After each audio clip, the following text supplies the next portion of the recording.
about integration, what is integration?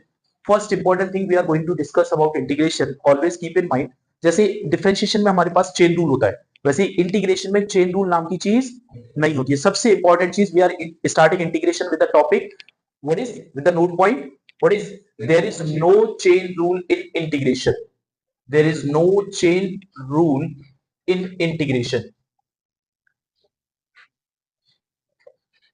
हमने integration इस note के साथ में स्टार्ट किया है. स्टिल जब क्वेश्चन करेंगे दिखेंगे बहुत सारे लोग इसी में गलती करते हैं. Okay, so what is first, there is no chain rule in integration. What is next, integration is also known as what, integration is also known as antiderivative or primitive. Integration is also known as antiderivative or primitive. Next, what is integration? Integration is the reverse process of differentiation. Integration is the reverse process of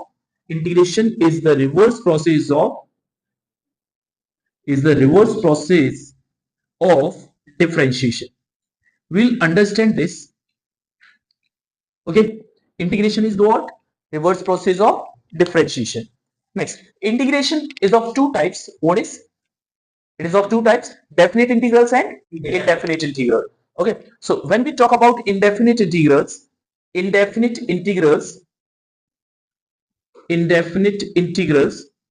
is simply integration of f of x dx. What is this symbol? This symbol represents, this is integration of function f of x with respect to x. Integration of f of x with respect to x. This is indefinite integration. Okay, and what is definite integration? When we talk about definite integration, what is definite integration? It is integration of, suppose a to b, it is f of x dx. Okay, here we will not have limits, here we will have limit from a to b. बाकी major difference क्या है, we will see in upcoming classes कि definite indefinite integration का ये exact meaning क्या है, why it is indefinite, why it is definite. अभी आप meanwhile आप इतना समझ सकते हो, when limits are there then it is definite integral, अगर लिमिट नहीं है तो indefinite integral. Exactly क्या है, we will discuss about this. Okay, more about indefinite and definite. So it is what integration of f of x dx is g of x plus c. Always when we talk about indefinite integral, we will add this constant c, and this is called arbitrary constant. This is what? Arbitrary constant. And in case of definite integration, what it will be? Suppose f of x ka indefinite integration is g of x, so it will be g of x from a to b. First we will put upper limit to solve this, so it will be g of b minus g of a. So this is basic about integral. What is most important? Integration is also known as antiderivative or primitive. It is of two types, indefinite and definite. In case of indefinite, starting में जब हम integration के question solve करना start करते हैं, तो एक तो इस dx की आदत नहीं होती, तो जनरली dx छूट जाता है. So just for few days focus on this dx. Okay, and इस c की आदत नहीं होती. So always plus c will be there in case of indefinite integrals. Okay, what is next? When we talk about next note points की अगर मैं बात करूं तो what is it? Integration of k into f of x. Integration of k into f of x dx. If some k is constant, so what it will be? K into integration of f of x dx. Okay, what is next? Integration of k into f of x dx is k into integration of f of x dx. Okay, what will be second? If it is integration of f of x plus g of x dx. If we have two functions in addition, then their integration will be what? Integration of f of x dx plus integration of g of x dx. Integration of f of x dx plus integration of g of x dx. Integration of f of x dx is g of x plus c. Okay, now look here. Suppose we are talking about integration of sin x dx. Initially what we think? We will think sin x. Sin x is the differentiation of which function? Sin x is the differentiation of which function? Not cos x, minus cos x. Sin x is the differentiation of minus cos x. So it will be what? Minus cos x plus c. Initially, what is the basic concept? Integration is the reverse process of differentiation. So what we have to think here? Sine x किसका differentiation होता है? Sine x किसका differentiation होता है? Minus cos x का। अगर same हम बात करें integration of sec square x dx, initially formulas learn करने के लिए व्हाट यू विल थिंक, बाद में तो हमें हैबिट में आ जाएगा, but initially what, sec square x किसका डिफरेंशिएशन होता था? किसका डिफरेंशिएशन होता था? tan x का। तो integration of sec square x is tan x plus c. Why we are adding this c we will discuss about, बहुत इंटरेस्टिंग चीज है about this. Okay, so sec square x plus dx is equals to tan x plus c. Similarly, if I say integration of e power x dx is equals to what? e power x plus c. Similarly, हम बहुत सारे formulas लिख सकते हैं. Integration of suppose it is 1 upon root 1 minus x square dx. ये किसका differentiation होता था? साइन इनवर्स एक्स का. So it is sine inverse x plus c, और you can say it is what, minus cos inverse x plus c. इसी type से सारे formulas लिखे जा सकते हैं जो बेसिक फॉर्मूलाज हैं. Now let's first important thing about integration. Again initially जो कंसेप्ट है वो बहुत ज्यादा इंपॉर्टेंट है, बहुत ज्यादा समझने वाली चीज है. पहली चीज ढंग से समझिएगा. सपोज फर्स्ट एग्जांपल ही ले लेते.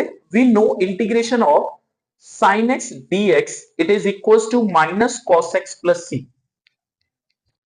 ध्यान से देखिएगा.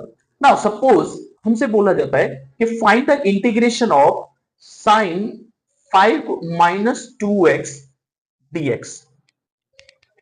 Find integration of sin 5 minus 2x dx. So what will be integration of sin 5 minus 2x dx? एक सब लोग बोलते हैं it is what sir, minus cos x, sorry minus cos 5 minus 2x whole upon minus 2 plus c. Let's take one more example. Integration of, suppose we are talking about integration of 5x dx. So what people say, sir, integration of 5x will be e power 5x upon 5 plus c. Okay, अब answer तो आ गया. यहाँ पे बहुत सारे लोग misconception क्या create कर लेते हैं और बहुत सारे टीचर पढ़ा भी देते हैं ऐसे. ठीक है, व्हाट इज हियर, क्या पढ़ा दिया जाता है कि सर कुछ नहीं करना आपको, कि जब आपके पास ये चीज हो तो आप क्या करो कि जो x की जगह पे 5 minus 2x लिखा हुआ है, 5 minus 2x का डिफरेंशिएशन करके उससे डिवाइड कर दो.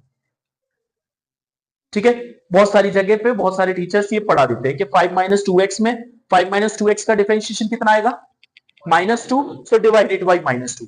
e पावर 5x है तो 5x का डिफरेंशिएशन 5. एक बार इंसिडेंस हो गया मेरे साथ ऐसे ही.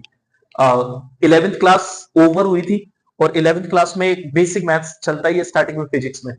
तो इनिशियली बेसिक मैथ्स चल रहा था और बेसिक मैथ्स की क्लास के बाद, मतलब फिजिक्स की क्लास के बाद मेरी क्लास थी. तो वहां से एक महान टीचर पढ़ा के बेसिक मैथ्स निकले और बेसिक मैथ्स में उस दिन उन्होंने इंटीग्रेशन पढ़ाया हुआ था. तो मैं इंटीग्रेशन, अब बोर्ड इरेज करते ही बोर्ड भरा हुआ था, बोर्ड इरेज किया मैंने. यही वाला जो अभी आपको बताया कि ऐसे पढ़ा दिया जाता है, वही इंटीग्रेशन, उस पर एक बहुत प्यारा सा इंटीग्रेशन लिखा हुआ था, integration of e power x square dx. और उन्होंने जो ये महान कंसेप्ट है वो कंसेप्ट पढ़ा हुआ था. ये कंसेप्ट आपकी गलती नहीं, ये कुछ लोग पीढ़ियों से कंसेप्ट पढ़ाते हुए आ रहे हैं. जैसे किसी टीचर ने पढ़ा दिया, उसने, जैसे आप लोगों को अभी पढ़ा दिया, आप में से कोई गलती से टीचर बन गया, उसने आगे पढ़ा दिया, फिर गलती से कोई टीचर बन गया, उसने आगे पढ़ा दिया. तो ये जो डिफरेंशिएशन वाला कंसेप्ट है ना, ये बहुत एक पता नहीं कैसे फैल गया है. मतलब जैसे सपोज कई बार होता है ना कि कुछ गलती से टीचर बन जाते हैं तो वो बैठ के पढ़ रहे होते हैं. अब पढ़ रहे होते हैं, उन्हें कुछ समझ नहीं आया तो उन्होंने सोच लिया यार ये ऐसे हो रहा है, तो उन्होंने, होता है ना कई बार पढ़ने, खुद पढ़ रहे होते हैं तो कुछ समझने की कोशिश करते हैं. तो हो सकता है कभी ऐसा हुआ हो कि कोई टीचर बैठ के पढ़ रहा हो पढ़ाने के लिए, उसने पढ़ते टाइम, खुद पढ़ते टाइम पढ़ाने के लिए ये कंसेप्ट बना दिया कि यार डिफरेंशिएशन सही सेट हो रहा है और सेट भी सही हो रहा है. 5x का डिफरेंशिएशन 5 minus 2x का डिफरेंशिएशन -2. तो उसने ये कंसेप्ट कभी किसी ने इजाद कर लिया होगा, उसने पढ़ा दिया. अब उसने पढ़ा दिया, अब उसने कम से कम सपोज 20 साल तक टीचिंग किया, 25 साल तक टीचिंग की. 25 साल में हर साल उसने बैच पढ़ाया होगा, हर बैच में उसने जो पढ़ाए होंगे एक दो उसमें से टीचर बना होगा. तो ये सोचो कोई गलत कंसेप्ट कितना भयंकर फैल जाता है. तो मैं क्लास में घुसा 11th वाली में, तो बोर्ड पे ये इंटीग्रेशन लिखा हुआ था. अब उन्होंने ये ऐसे ही पढ़ाया कि देखो ई पावर एक्स स्क्वायर है तो ई पावर एक्स स्क्वायर हो गया ई पावर एक्स स्क्वायर, और एक्स स्क्वायर का डिफरेंशिएशन हो गया 2x और ये हो गया प्लस. अब वो महान टीचर थे और थोड़े उम्र में भी मेरे से बड़े थे, तो मैंने पहले उनसे सीधे से बोला, मैंने कहा सर कुछ आप, पहले मैंने ये सोचा कि यार क्यों डिस्कस करूं मैं उनसे, ठीक है पढ़ा दिए तो पढ़ा दिए। फिर मैंने सोचा कि अब तक इन्होंने जितनों को गलत पढ़ा दिया ठीक है, लेकिन अभी भी तो आगे पढ़ाएंगे, तो एटलीस्ट अब जब आगे पढ़ाएंगे तो गलत ना पढ़ाएं। जो जितने तक गलत मैसेज जाना था वो चला गया। सो फिर मैंने उनको अकेले में बिठाया, मैंने कहा सर ऐसे, अब वो माने नहीं सर मैं तो इतने सालों से यही पढ़ा रहा हूं। मैंने कहा नहीं सर ऐसा हो ही नहीं सकता। बोलते नहीं सर ऐसा कैसे होता, गूगल पे देख लेते हैं, क्योंकि अल्टीमेटली सब किस पे विश्वास करते हैं, गूगल पे। मैंने कहा सर गूगल पे देख लो। अब उन्होंने डाल दिया गूगल पे integration of e power x square dx, और जो उन्होंने ये एक सीधे शब्दों में कर रखा था, इसका इंटीग्रेशन अपने बस की बात भी नहीं है, अपने नॉर्मली 12th लेवल तक अपने बस की बात नहीं है, ठीक है। तो इसका सॉल्यूशन निकल आए ये लंबा चौड़ा। तो ये क्या है, मैंने कहा सर देख लो ये इसका इंटीग्रेशन ये तो नहीं है, ठीक है। सो पहला मिसकंसेप्शन ये क्रिएट नहीं करना है, क्या,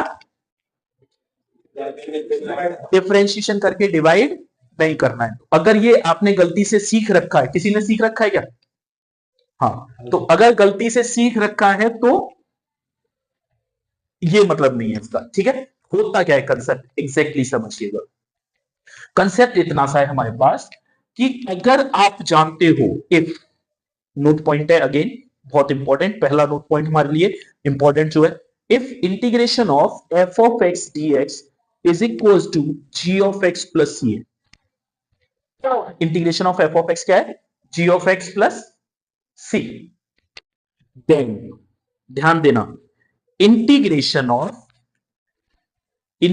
of f of ax plus b dx, it will be g of ax plus b upon a plus c। अगर x की जगह पे केवल क्या लिखा हुआ है, ax plus b, क्या लिखा हुआ है ax plus b, then you have to divide it by a। look here, it is 5 minus 2x, it is ax plus b, what is a here, minus 2, so we have divided it by minus 2, e power 5x plus 0 हो गया, so ax plus b format again हो गया ना, so we will divide it by 5, ठीक है।